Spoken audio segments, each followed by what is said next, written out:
Hola, ¿qué tal? ¿Cómo están? Mi nombre es Luis Formayano y les doy la bienvenida al programa 681 de Susurros en tus oídos. 16 años en el aire de Radio Sónica y desde hace ya más de 4 años dedicado a fomentar y promover las producciones de teatro independiente.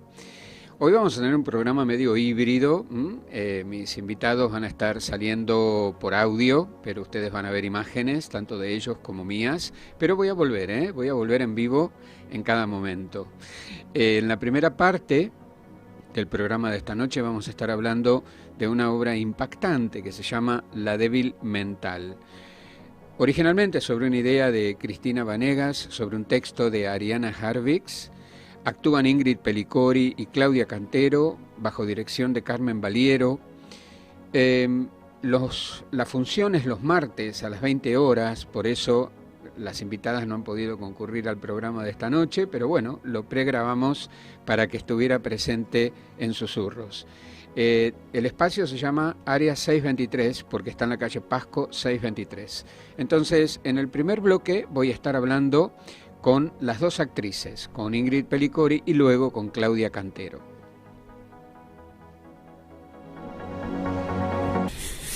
Bueno, Ingrid Pellicori, bienvenida a Susurros en tus oídos. Yo estuve en la función de prensa de La débil mental el miércoles 15 de junio y recuerdo que salí del teatro aturdido porque muy rara vez se ve una personificación de este lado tan oscuro del arquetipo materno como el que vos interpretás en la obra. Entonces me preguntaba qué sentiste cuando hiciste la primera lectura del texto y qué desafíos pudo haber propuesto para vos encarnar esta madre que permanentemente necesita reforzar ese vínculo simbiótico con su hija. Hola, bueno, muchas gracias por el comentario y bueno, y por las preguntas. En realidad, cuando leí por primera vez, me atrajo mucho el desafío en muchos sentidos. Primero, traspasar una novela a una obra de teatro, que hicimos ese trabajo junto a Cristina Vanegas, Claudia Cantero y yo. Durante bastante tiempo estuvimos trabajando sobre la dramaturgia, que además se fue modificando cuando empezamos a poner el cuerpo, hasta casi un poco antes del estreno hubo modificaciones en la dramaturgia. Primero y después, no solo era pasar de una novela a una obra de teatro, sino de una novela muy particular, con unos procedimientos literarios muy interesantes, con una especie de monólogo a dos voces, con un lenguaje crudo pero poético y con humor. Todo eso me parecía hermoso para investigar, para ponerle el cuerpo, para encontrar en mí cómo contar todo eso y qué revelaba dentro de mí misma este mundo que ofrece la obra, ¿no?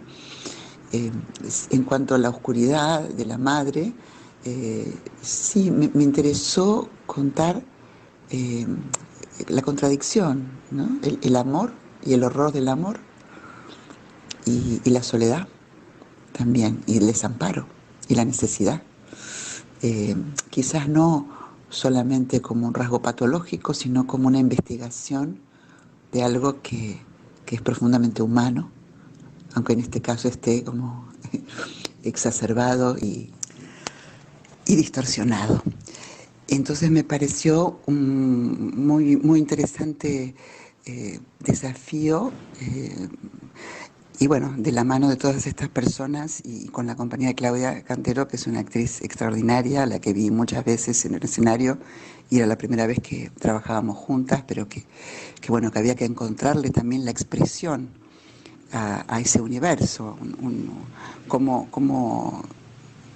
hablan, cómo se mueven estas personas, dado que la propuesta era que muy basada en la actuación. Entonces era encontrar en qué código contar todo esto con profundidad, pero también con humor, con sentimientos profundos y también con teatralidad, puesto que viene de una novela, si bien la novela tiene muchas escenas dialogadas, era bueno generar una real teatralidad con estos personajes que ofrecen tantas aristas y tanta riqueza.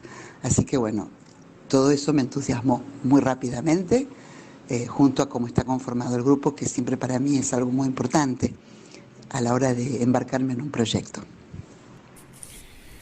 Además de la crudeza del texto, hay un profundo trabajo corporal, tanto por parte tuya como por parte de Claudia Cantero, y me preguntaba si hubo algunas indicaciones en particular por parte de la directora Carmen Valiero, teniendo en cuenta que la escenografía cuenta con apenas 4 o 5 objetos y el resto es, bueno, un vasto espacio escénico con estos dos personajes unidos por este, como lo denominé yo, perverso cordón umbilical.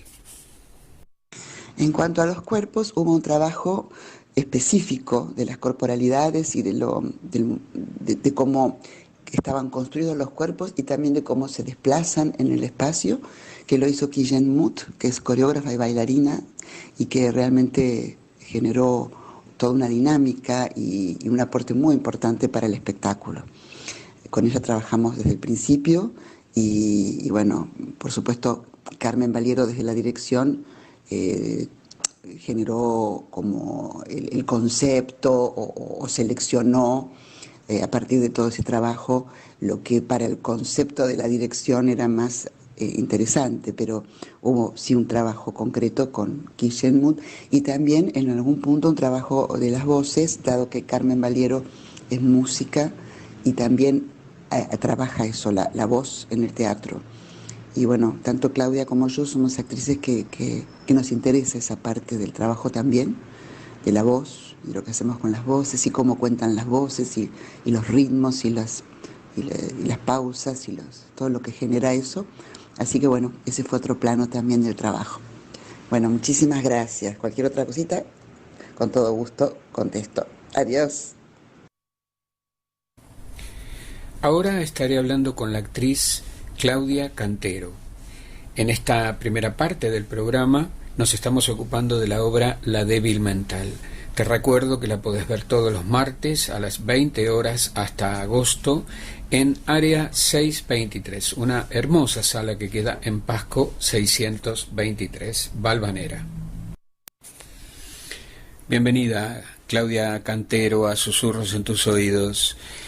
Quería que nos contaras qué representó para vos ponerte en la piel de esta hija atada a esta madre en un vínculo tan simbiótico, tan perverso, tan asfixiante, que de algún modo, bueno, hace que los espectadores nos sintamos perturbados, ¿no? Porque a todos en algún punto, como hijos, nos atraviesa algo de esa dependencia de la que uno quiere escapar, pero que pareciera, sin embargo, que no puede. En, en principio, y en el principio de los ensayos también, em, la primera escena que yo a la que fui a ver cómo resolvía y a ver si yo podía ser esa hija. Yo empecé por las escenas con los monólogos en los que hablaba de él, en los que hablaba de este tipo del que esta hija está enamorada, porque me parecía como fundamental pensar que el acontecimiento de la novela es que la hija se enamora. Y que a partir de ese acontecimiento hay algo que empieza a suceder entre ellas, que empieza a correr peligro, es estar juntas, empieza a correr peligro esa simbiosis, o sea, la hija se revela de alguna manera. Entonces, yo necesitaba primero ver la importancia que tenía para esta hija este estar enamorada, ese amor nuevo que tenía y qué estaba dispuesto a hacer para no perderlo. Cuánto, cuán tironeada podía llegar a estar por su madre, entre su madre y él. No vamos a espolear nada del relato, pero en definitiva yo lo que probé primero fue esta hija enamorada, para ver esta hija enamorada cómo se vinculaba con esta madre. Por supuesto, de boca de la madre o de boca de la hija, siempre hay algo que nos suena de este texto de Ariana Harwich. Siempre hay algo que nos hace eco, que escuchamos, algunos textos que escuchamos más que otros, eh, pero en principio era eso, digamos, era como un desafío. Ingrid no podría ser mi madre, si estuviéramos trabajando en un tono realista. Entonces, yo necesité saber primero cómo era este amor de estar enamorada de esta hija para ver cómo vincularse con esta madre.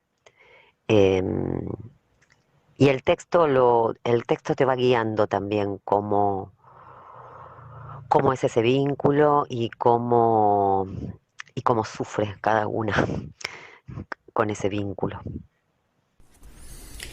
Me preguntaba cómo el texto atraviesa los cuerpos de estas dos mujeres, especialmente en un espacio escénico escasamente poblado por apenas 4 o 5 objetos. ¿Cómo fue esta experiencia de atravesamiento? ¿Cómo la transitaste? En un principio, el trabajo lo llamamos fisicalidad, lo trabajamos con una coreógrafa, con Guillem Muth, y, y para mí el trabajo de fisicalidad, digamos, tenía que ver, yo tenía que encontrar alguna referencia de esta débil mental. Em, ¿Cuáles eran las características o por qué esta hija es la débil mental? La novela hace referencia a la débil mental cuando habla de cómo ella está enamorada de él. Lo escuché con el sobrecogimiento y la reverencia de una débil mental que se nubla y se pierde en mil detalles a su alrededor. ¿Qué me había dicho? Que seguíamos juntos, nosotros no seguíamos. Entonces, en algo de esta un poco tontera que a ella le agarra cuando está con él, algo de eso reproduce cuando está con la madre, y algo de eso necesitaba instalarlo en el cuerpo. ¿Cómo se instalaba en el cuerpo cierta torpeza, cierta cosa medio aniñada, pero a la vez erótica? Entonces,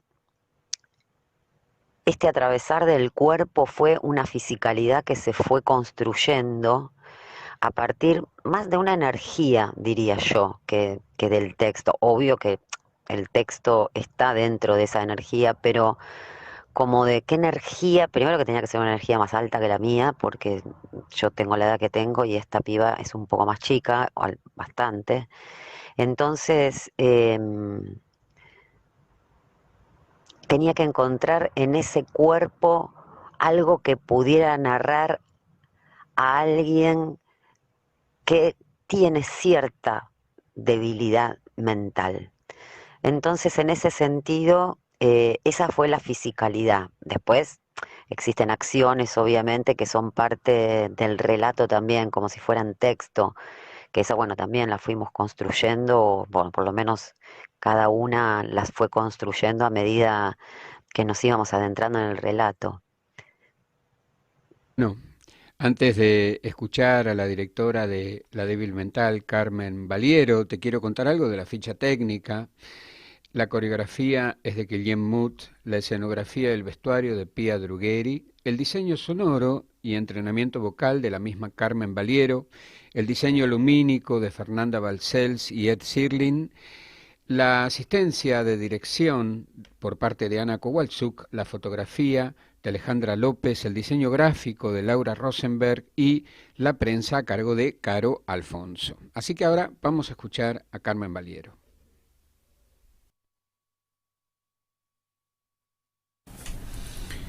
Bienvenida a Susurros en tus oídos, Carmen Baliero. Bueno, estamos hablando de La débil mental, una obra que me dejó profundamente perturbado cuando la vi en la función de prensa el miércoles 15 de junio. Quería preguntarte, Carmen, ¿cómo llegas a dirigir esta obra? ¿Cómo llega este texto de Ariana Harvix a vos? Hola, gracias. Es un placer estar, Luis, en este programa. Bueno, ¿cómo llega a mí el texto? El texto fue elegido y seleccionado e ideado por Cristina Vanegas, Ingrid Pericori y Claudia Cantero. A mí me habían llamado para componer la música de esta obra, que curiosamente ahora no tiene música, que es otro tema a hablar. Por razones personales, Cristina se retiró del proyecto y me ofrecieron empezar la dirección. Es decir, que llegó a mis manos ya pensada por otras personas. Mi trabajo fue sobre todo el tema de la dirección, el ver qué hacer con este texto que es tan literario y que suena tanto en la lectura, esa cosa que tiene la literatura, que aparecen voces, ¿no?, en la lectura. Entonces, cómo transformar esas voces silenciadas, mentales, en voces actuadas y voces dramáticas. Fue mi principal trabajo en este tema.